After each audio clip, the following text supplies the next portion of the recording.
5 minutes to start the formation lap for the 24 hours of Le Mans. Salut à tous et bienvenue dans All Access, le nouveau format YouTube en plus des podcasts. Le concept très simple, on se retrouve sur des grands événements sportifs. Aujourd'hui on est au Mans, aux 24 heures du Mans pour la 101e édition. Et je peux vous assurer que cette édition va être magique, on n'a jamais autant vu de supercars sur la grille cette année. Ça va être exceptionnel, on va tout vous faire découvrir, c'est parti.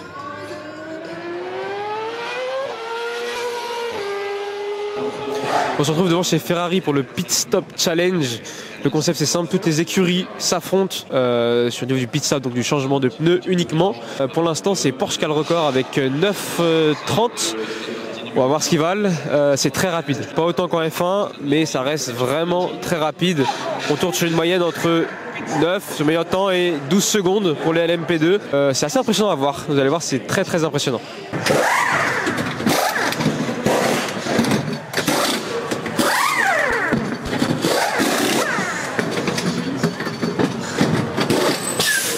Ils ont été très rapides sur le premier temps, mais à la fin la roue arrière droite elle a bloqué. Mais pas mal, 11 secondes ça reste très bon temps.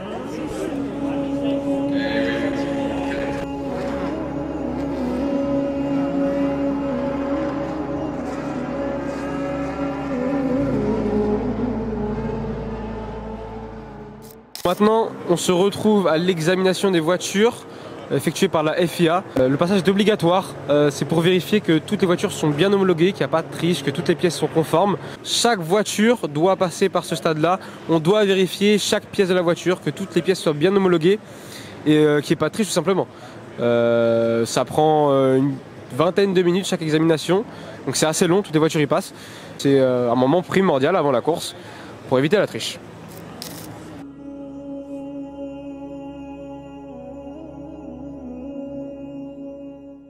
Bon, on se retrouve pour la photo officielle des 24 heures du Mans avec les 62 voitures qui sont alignées sur la grille.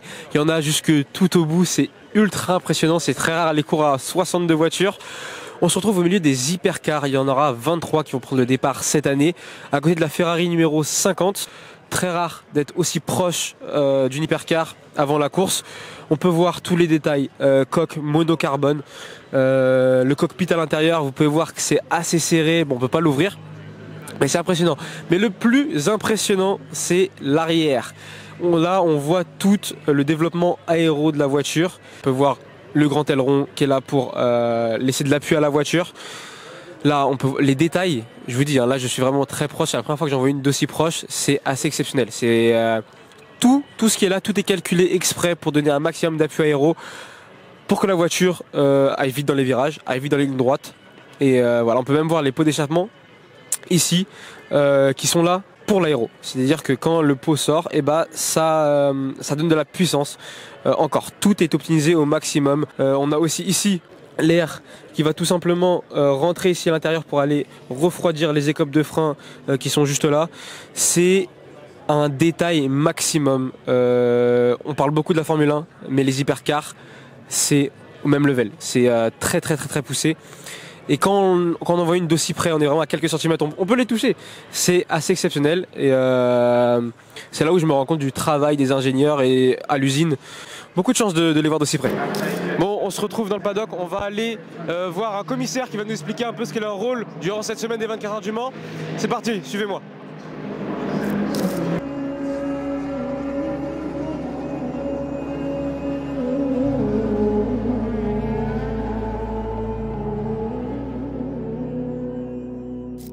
Ok, salut à tous, donc on se retrouve avec un commissaire, Claude. Claude, comment ça va?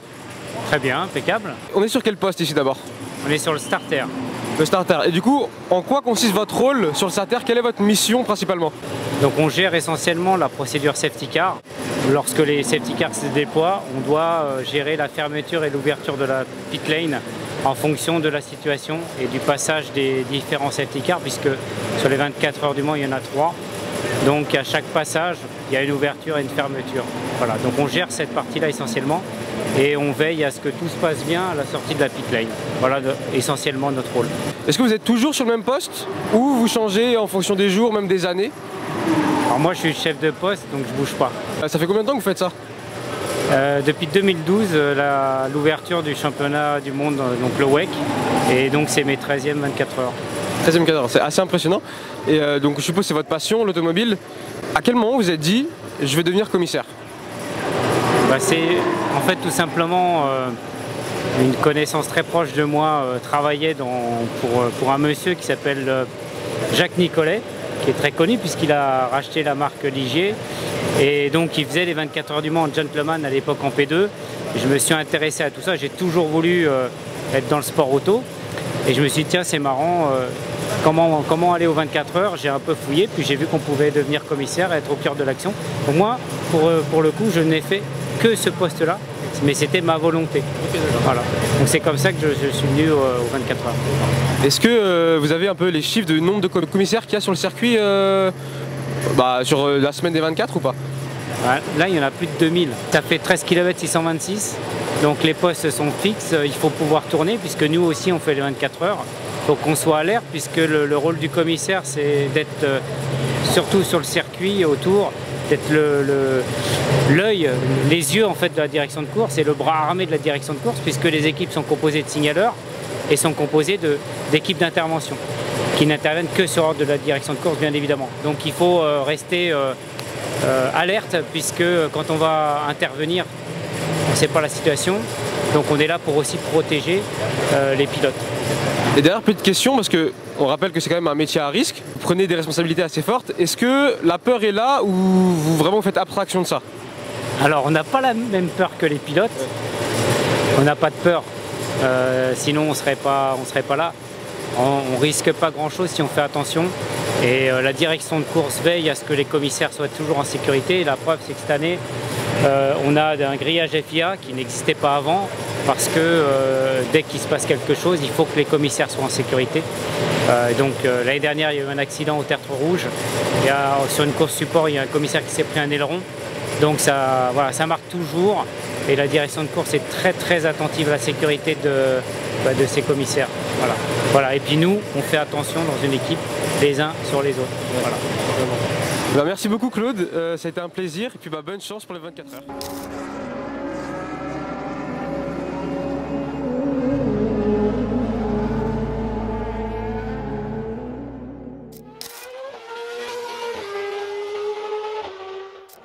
Salut à tous, on se retrouve avec Pog. Comment ça va Pog?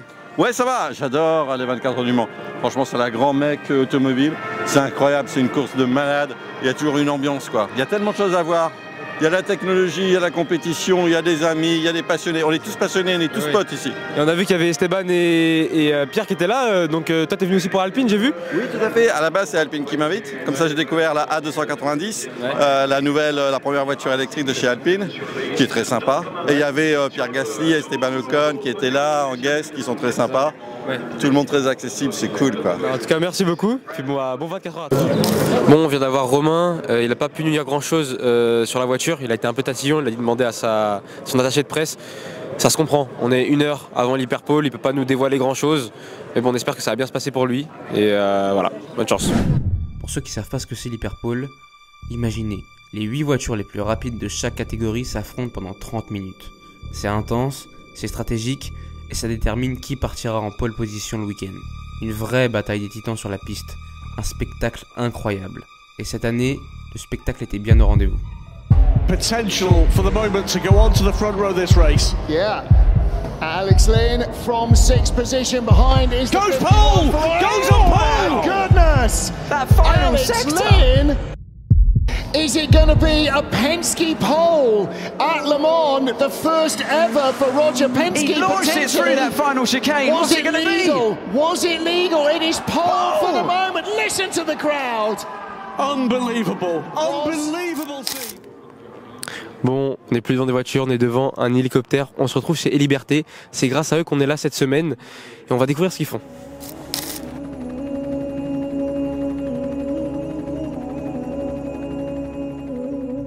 On se retrouve avec Laurent, l'un des 2 patrons des Libertés. Comment ça va Laurent? Ça va bien. Alors, est-ce que tu peux nous présenter un peu ce que fait les Libertés durant la semaine? Alors pour les 24 heures du Mans, là on va commencer par travailler pour les essais. Donc là on a 2 types de travail. On a du transport public, donc là on fait des tours de 10 minutes autour du circuit pendant les essais. Et ensuite on a aussi du travail aérien, on fait des prises de vue aériennes. Donc ça peut être pour les télés, mais ça peut être aussi pour les écuries et pour les journalistes. Et avec quel type d'appareil du coup vous volez? Alors nous on vole que sur écureuil. C'est des appareils de 5 places passagers et c'est des appareils polyvalents, c'est-à-dire qu'on peut faire aussi du transport passager et très vite avec peu de transformation, on peut faire du vol, travail aérien, prise de vue ou photo. Et dernière question, à peu près combien de personnes vous prenez par jour et combien de vols vous faites un peu par jour pendant cette semaine des 24 heures? Ça démarre petit pour les essais. Pour les essais, on va être une petite centaine de personnes. Et ensuite, le jour J, le samedi, et là, on va être à plus de 1000 personnes par jour. D'accord, il y a quand même un gros trafic sur ces 24 heures. Merci beaucoup, et puis bonne chance pour ces 24 heures.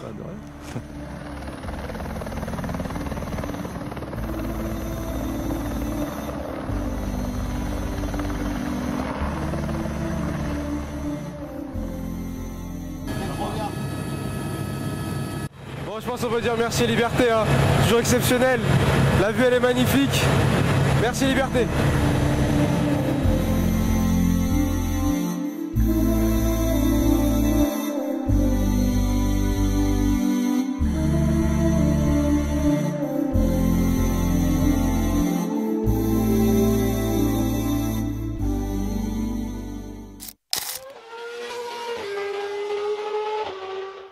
Comme la tradition le veut, tous les vendredis, parade des pilotes, tous les pilotes défilent des 62 voitures dans le centre-ville du Mans. C'est génial, ça permet au public de voir les pilotes de très près, de voir des magnifiques voitures. Et il n'y a que ça toute la journée, il y a même beaucoup d'influenceurs. On a croisé Pog hier, il a défilé avec sa Ferrari gendarme. Donc très belle journée en perspective.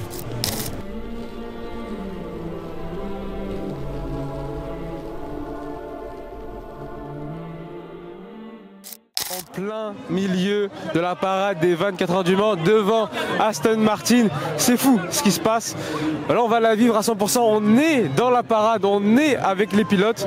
Vous pouvez voir tout le monde assez proche des pilotes, donc c'est chouette à vivre pour tout le monde. Et puis ça permet aux spectateurs d'avoir des petits goodies, des petits trucs comme ça, donc très sympa.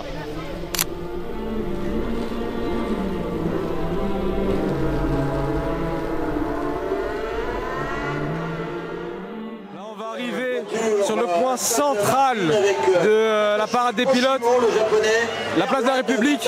Regardez déjà le monde qu'il y a, c'est exceptionnel, la ferveur des fans du Mans. Et on voit vraiment que l'automobile c'est une passion dans cette ville, c'est incroyable. Voilà, ça y est, on va faire notre entrée sur la place de la République. C'est, même en tant que reporter, ça fait quelque chose. Beaucoup de public.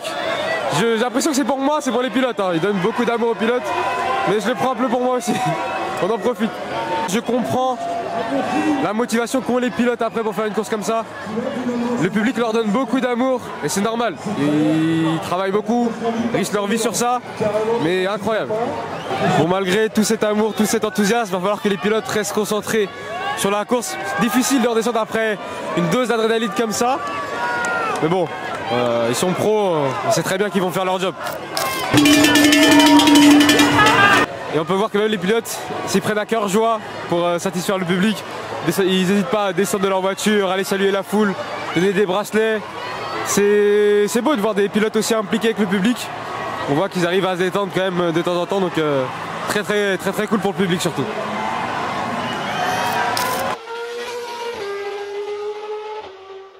Bon, on se retrouve sur le grid walk des 24 heures du Mans, la 92e édition, 300 000 spectateurs aujourd'hui, 62 voitures sur la ligne et 186 pilotes qui vont essayer d'aller chercher la victoire à la fin de ce week-end.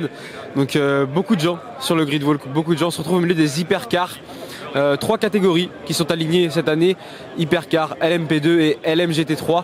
On va essayer de vous montrer un peu tous les envers des corps de ce grid walk.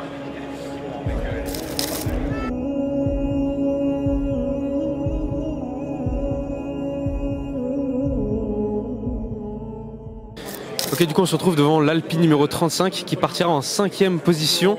Je pense qu'il y a une grosse attente au niveau du clan Alpine. On a vu beaucoup de soutien, on a vu Esteban, on a vu Pierre qui sont passés. Zidane aujourd'hui qui est là pour donner le départ et qui est ambassadeur Alpine. Et puis également Bruno Famin qu'on a pu croiser dans les paddocks. Donc je pense que grosse attente de la part du clan Alpine sur ces 24 heures du Mans. Salut Hydro. Ça va? Ça va et toi? Ça va. Alors un petit mot pour tous les haters de l'endurance, parce qu'on a vu que c'était très intéressant quand même sur cette hyperpole jeudi.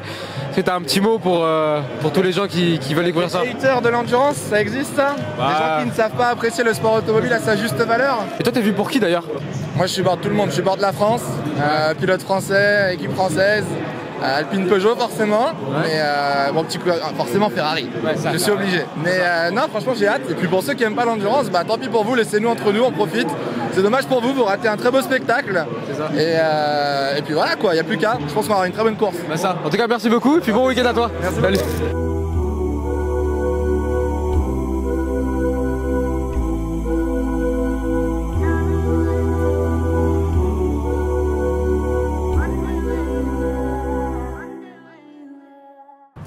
On se retrouve quelques minutes avant, une dizaine de minutes avant le départ. On va aller voir le départ à la première chicane des Inaudières. Et puis on est là grâce à Farid. Hein. Merci Farid. Merci, c'est grâce à lui qu'on va pouvoir voir le départ de là-bas. On va pouvoir faire de belles images. Donc ça va être très cool. 5 minutes to start the formation lap for the 24 hours of Le Mans. Pilote, démarrez vos moteurs. 1 minute board on the grid.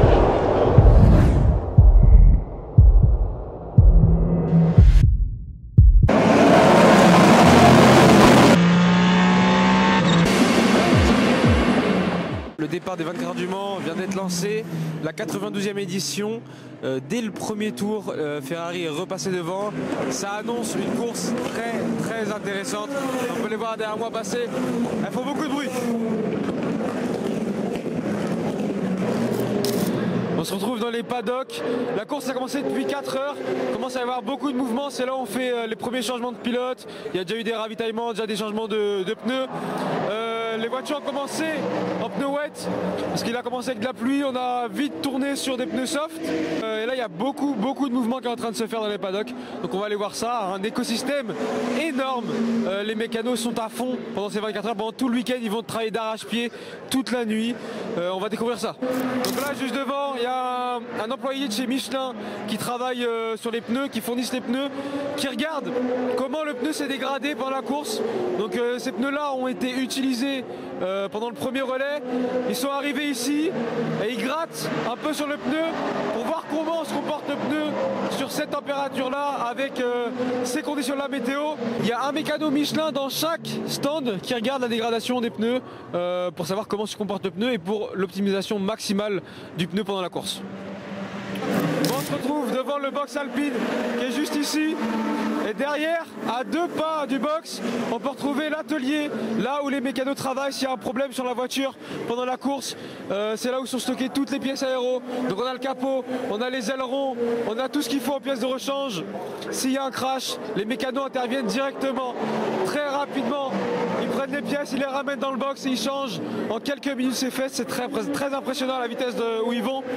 Donc voilà, c'est pour ça que c'est important que les mécanos soient à côté du box et réactifs pour changer une pièce si besoin.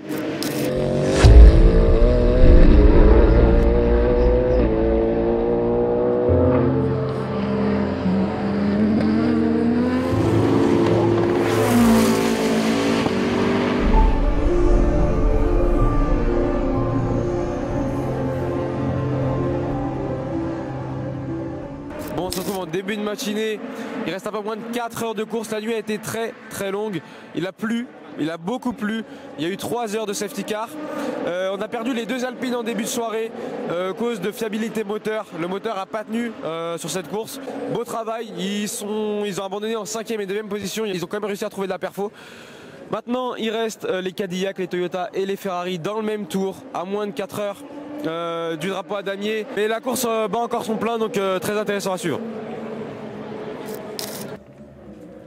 Bon, du coup là on se retrouve dans le Media Center, c'est là où tous les journalistes du monde travaillent pour couvrir la course. Ils sont là H24, c'est ouvert toute la nuit. Hier on est passé vers 1h, ils étaient encore là en train de travailler. Tous les photographes, journalistes, speakers, ils travaillent tous ici. Donc chacun a un poste du bureau et peut travailler comme il veut, aux horaires qu'il veut.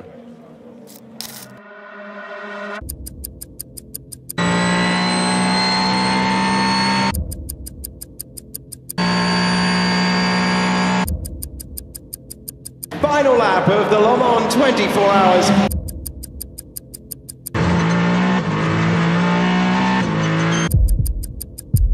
Precipice of the action.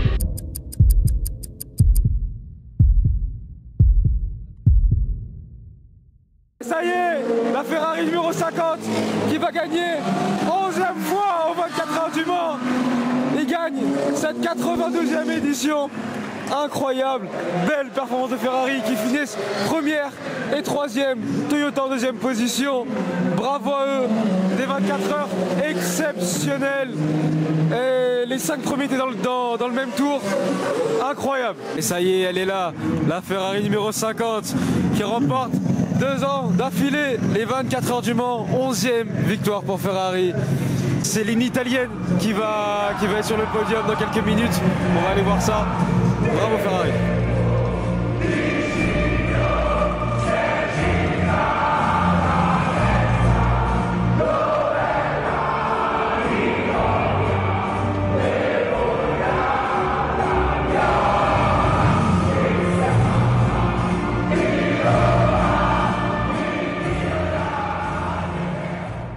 Ça y est, c'est la fin des 24 heures du Mans, remportée par Ferrari justement, 92e édition, 11e victoire de Ferrari aux 24 heures du Mans, 2e d'affilée, ils ont remporté l'édition 2023. C'était un plaisir de commenter cette édition. On vient de croiser à l'instant Sean Gelael qui vient nous accorder quelques mots, qui a fait P2. Bravo à lui en LMGT3 avec la BMW. Some word after your podium? Yeah, it was super nice. You know, I think we executed the race well, and it's a nice feeling to be back in the podium in Le Mans, finish second again. So I'm really happy. Congratulations. Thank you. Pour faire le point global, vraiment une édition incroyable. J'ai pris beaucoup de plaisir à commenter. J'espère que vous avez pris beaucoup de plaisir à regarder. Et on se retrouve à la prochaine.